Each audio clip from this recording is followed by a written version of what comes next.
गांव में रहने वाला एक नौजवान लड़का अपने मानसिक डर से बहुत परेशान था। उसे हमेशा किसी न किसी बात का डर लगा रहता। कभी वो ये सोचकर डरता कि न जाने उसका भविष्य कैसा होगा, वह खुद के और अपने माँ बाप के सपने पूरे कर भी पाएगा या नहीं।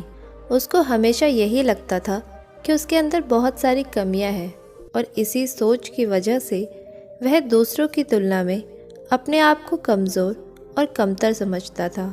यहाँ तक कि उसे लोगों से खुलकर बात करने में भी डर लगती थी।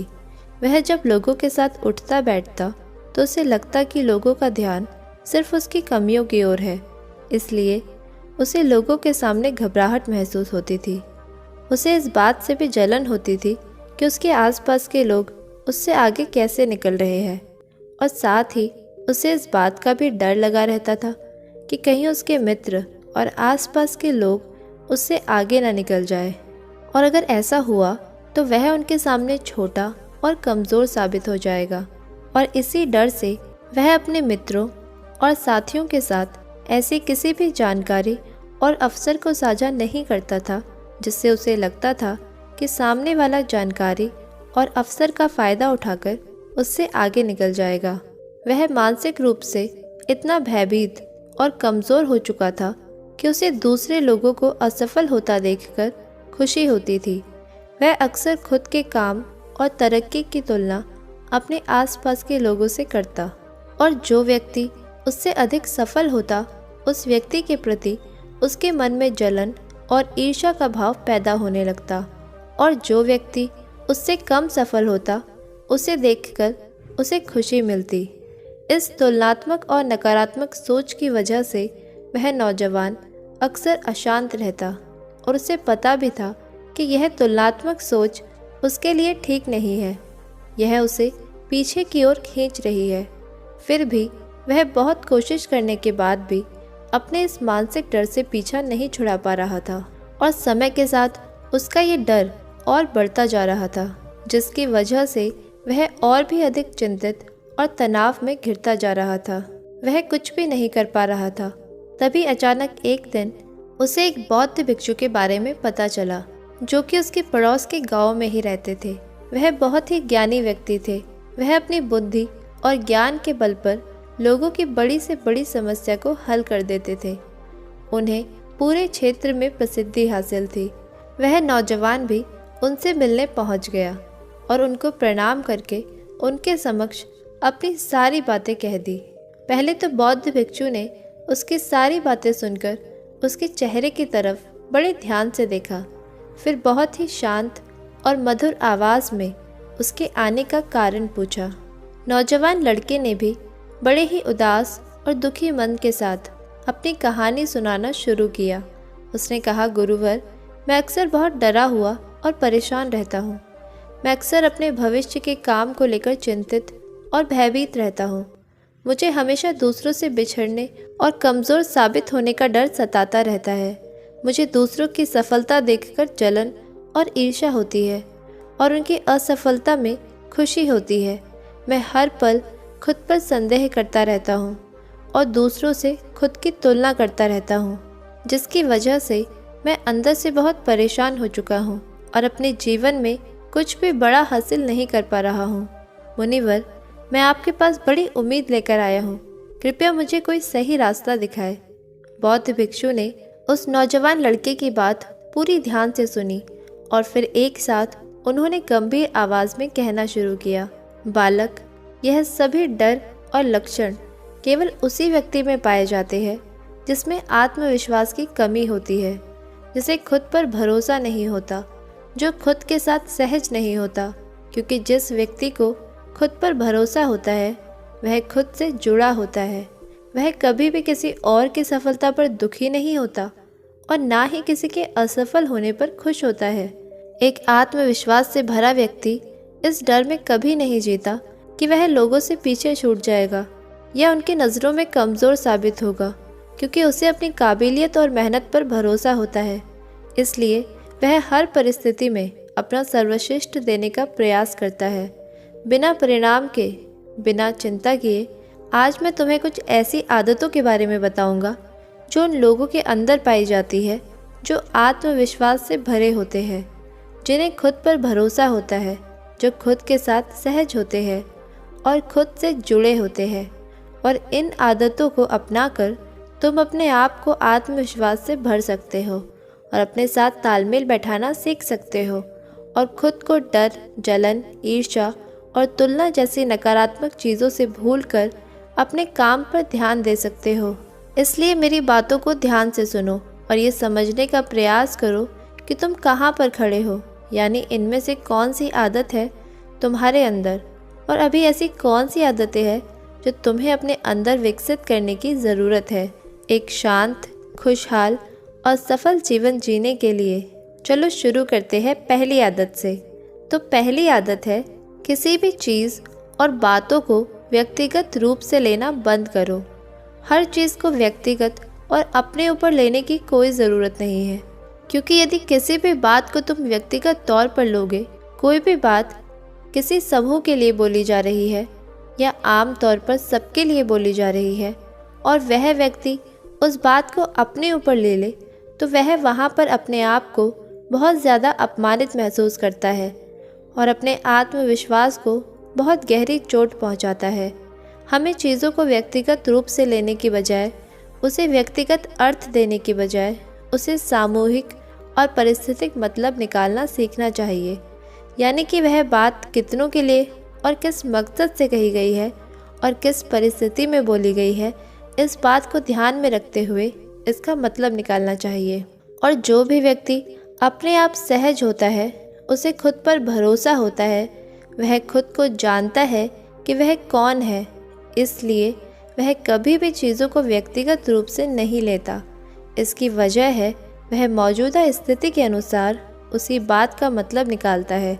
जब हम स्थिति और मौके के अनुसार चीज़ों या कही गई बातों का मतलब निकालना सीख जाते हैं, तो फिर हम खुद को बेवजह का दोष देना और खुद पर बेवजह का दबाव बनाकर परेशान होने से बच जाते हैं। दूसरी आदत है अपने आप पर, अपनी काबिलियत पर भरोसा रखना। अपने आप पर भरोसा करना यह सबसे खूबसूरत एहसास है।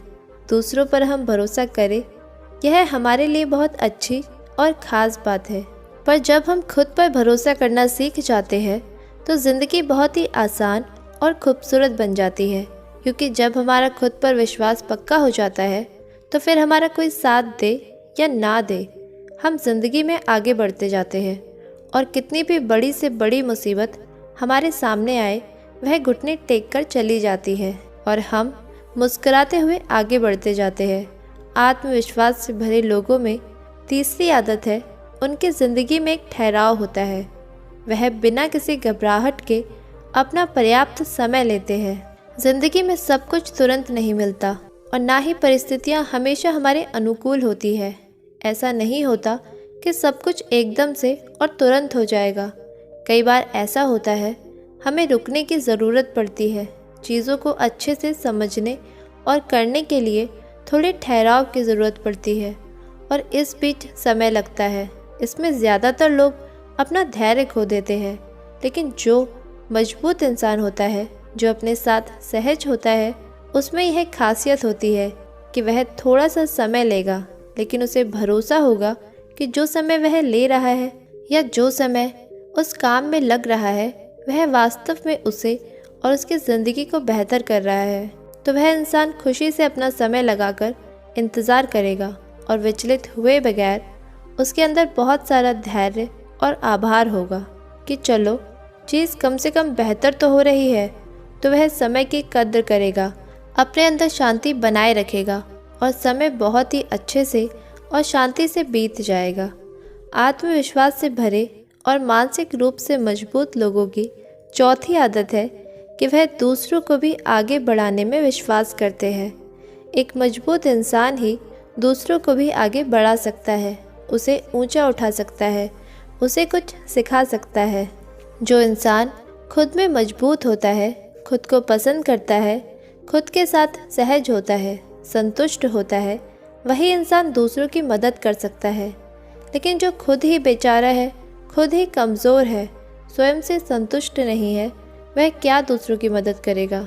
उसे तो खुद दूसरे लोगों से मदद की ज़रूरत है, लेकिन जो इंसान खुद पर भरोसा करता है, खुद के साथ सहज और संतुष्ट होता है, वह किसी भी प्रकार की जलन, ईर्ष्या या तुलना के चक्कर में नहीं पड़ता। उसे दूसरे लोगों की मदद करने में खुशी मिलती है, क्योंकि वह जानता है कि जितना मैं मजबूत हूँ, उतना ही अगर कोई और भी मजबूत बनता है तो मजबूत लोगों का एक समूह बनेगा और सब मिलकर मजबूती से आगे बढ़ेंगे। खुद पर भरोसा करने वाले और मानसिक रूप से मजबूत लोगों की 5वीं आदत है कि वह बिना क्रोधित हुए, बिना डरे, बिना आपा खोए, बिना किसी को नुकसान पहुंचाए और बिना डरे अपनी बात को अच्छे तरीके से रखना जानते हैं, क्योंकि ऐसा इंसान अपने साथ सहज और ईमानदार होता है। इसलिए उसे अपनी गलतियों के बारे में पता होता है और यह भी पता होता है कि कहाँ पर वह निर्दोष है। इसलिए अपनी गलतियों को वह बड़ी विनम्रता के साथ स्वीकार कर लेता है और जब वह सही होता है तो बिना डरे अपना पक्ष लेता है, अपनी बात पूरी मजबूती से रखता है, मगर अपनी शालीनता के दायरे में रहते हुए, बिना अपनी मर्यादा को खोए हुए। वह इंसान बहुत ही अच्छे तरीके से अपनी बातों को 100 लोगों के सामने रखना, 1000 लोगों के सामने रखना या फिर पूरी दुनिया के सामने रखना जानता है। इसी प्रकार से इन लोगों की छठी विशेषता है कि यह लोग मानसिक और भावनात्मक रूप से मजबूत और शक्तिशाली होते हैं। लेकिन सही मायने में अंदर से मजबूत और शक्तिशाली कौन होता है? वो जिसे ज्ञान होता है, पर उस ज्ञान का कोई घमंड नहीं होता, जिसे सही समय पर सही काम करना आता है, जिसे विनम्रता से रहना आता है, जिसे दूसरों की मदद करनी आती है। वही इंसान वास्तव में शक्तिशाली होता है, स्वतंत्र होता है, आत्मविश्वासी होता है और सफल भी होता है। दोस्तों, सही मायने में इंसान की पहचान ऐसे ही होती है। वह अपने जीवन में सभी आयामों को मजबूत रखता है और खुद की ही तरह दूसरों को भी शक्तिशाली बनने में विश्वास रखता है, क्योंकि वो जानता है कि सर्वोत्तम शक्ति को जितना फैलाया जाएगा वह उतनी गुना बढ़ती जाएगी, वह और भी शक्तिशाली होता चला जाएगा। तुम खुद सोचो कि अगर तुम किसी कमज़ोर लोगों के समूह में रहोगे तो क्या होगा? धीरे धीरे तुम भी कमज़ोर बन जाओगे। लेकिन अगर तुम शक्तिशाली लोगों के समूह में रहोगे तो लोगों की शक्ति बढ़ाओगे तो क्या होगा? धीरे धीरे तुम्हारी भी शक्ति बढ़ेगी। ऐसे लोग सही मायने में शक्तिशाली होते हैं, आत्मविश्वास से भरे और खुद से जुड़े होते हैं। आत्मविश्वासी लोगों की 7वीं विशेषता है कि वे अपनी जिंदगी में संतुष्ट होते हैं। इस बात का मतलब ये नहीं है कि उनमें कुछ आगे करने का जोश नहीं होता, उन्हें भी आगे बहुत कुछ करना होता है, लेकिन अभी जो है उसके लिए वे धन्यवाद से भरे होते हैं, खुश होते हैं, दिल में सुकून, प्यार होता है और सकारात्मक जज्बा होता है, क्योंकि संतुष्ट और धन्यवाद भाव से ही आगे चलकर सफलता हमारे पास आती है, सौभाग्य हमारे पास आता है। लेकिन अगर हम असंतुष्ट हैं तो हम खुद से नाखुश रहेंगे, कमियां निकालेंगे, हमारे भीतर चिड़चिड़ापन रहेगा, हम हमेशा शिकायत करते रहेंगे। तो कहने का अर्थ है, जो लोग संतुष्ट होते हैं वह अपने साथ सहज और खुश होते हैं और उनका अपने पर भरोसा बढ़ता चला जाता है। इसी तरह से इन लोगों की 8वीं आदत होती है कि ये लोग संतुलन में भरोसा रखते हैं। जीवन को अच्छी तरह से जीने के लिए इनका संतुलित होना बेहद आवश्यक है। तो ऐसे मजबूत लोग जो अपने साथ सहज होते हैं, वह जीवन में संतुलित होने में विश्वास करते हैं। हमारे जीवन में बहुत सारे पहलू हैं, जैसे शारीरिक स्वास्थ्य, मानसिक स्वास्थ्य, घरेलू रिश्ते, सामाजिक संबंध, भविष्य का सपना, मौज मस्ती, सफलता इत्यादि। और अगर हम इन सभी चीजों को उचित समय देते हैं तो हमारे जीवन में भी एक संतुलन होता है। लेकिन अगर हम जीवन में किसी एक क्षेत्र में बहुत ज्यादा ध्यान देते हैं, उसमें बहुत अच्छा कर रहे हैं, लेकिन बाकी दूसरे क्षेत्रों में पिछड़ रहे हैं, तो क्या होगा? जीवन में कभी भी वह संतुष्टि, वह खुशी, वह आत्मविश्वास नहीं आएगा। इसलिए तुम्हारे जीवन की जो भी कमजोर क्षेत्र है उनकी ओर भी ध्यान दे, जिससे तुम अपने जीवन में एक संतुलन स्थापित कर सको। 9वीं और आखिरी आदत है कि ऐसे लोग खुले विचारों वाले होते हैं। जो भी इंसान खुले दिमाग का होता है वह नए विचारों का स्वागत करेगा, दूसरों की राय का भी सम्मान करेगा। लेकिन जो व्यक्ति खुले विचारों वाला नहीं होता, बस मैं ही सही हूँ इस अकड़ में दबा रहता है, वह अपना काम बिगाड़ लेगा। दिमाग और दिल का खुला होना बहुत जरूरी है। मैं जैसा हूँ वह हूँ, लेकिन दूसरा मुझसे अलग है, इसका मतलब ये थोड़ी ना है कि वह गलत है। अगर मुझे कोई विशेष चीज़ पसंद नहीं है, कोई काम करने का तरीका पसंद नहीं है, तो इसका मतलब ये थोड़ी है कि सामने वाले का तरीका गलत है। तो विचारों को खुला होना बहुत ज़रूरी है। नई चीज़ों को सीखना, नई संस्कृति हो, विचार हो या कल हो, उसका स्वागत करना, उनकी अच्छाइयों की भी तारीफ करना, बदलाव का स्वीकार करना, यही सब चीज़ जो खुले विचारों वाले इंसान की पहचान होती है। लेकिन अगर रूढ़िवादी या छोटी सोच रखते हो, अंधविश्वास में फंसे हो, अपनी सोच को बदलने के लिए तैयार नहीं हो, अपना नज़रिया नहीं बदलते हो, तो फिर क्या होगा? हम मानसिक रूप से सड़ने लगते हैं। लेकिन जब हम खुलते हैं, नई चीज़ों का स्वागत करते हैं, तो हम मुस्कुराते हैं, पहले से बेहतर बनते हैं, हमारा दिमाग ज़्यादा विकसित होता है और हम नई नई चीज़ें सीख पाते हैं। हमारे जीवन में और खुशी आती है। और इतना कहने के बाद वह बौद्ध भिक्षु थोड़ी देर के लिए रुके और फिर एक हल्की सी मुस्कान ली और फिर कहा, अब तक तुमको जो समझाया वह तुम्हें समझ आ गया। मैं ऐसा अनुमान करता हूँ। अब तुम्हें ये देखना है कि तुम कहाँ पर खड़े हो और तुम्हें अपने अंदर क्या क्या बदलाव लाने की जरूरत है। बौद्ध भिक्षु के मुंह से ये बात सुनकर उस जवान लड़के ने हाँ में अपना सर हिलाया और इस अमूल्य जानकारी के लिए उन्हें धन्यवाद दिया और वहाँ से चले गए। दोस्तों, मुझे उम्मीद है आपको ये वीडियो बहुत पसंद आया होगा। अगर आपको वीडियो से कुछ सीखने को मिला तो इसे अपने दोस्तों के साथ भी ज़रूर शेयर करें। मिलते हैं एक नई वीडियो के साथ, तब तक के लिए धन्यवाद।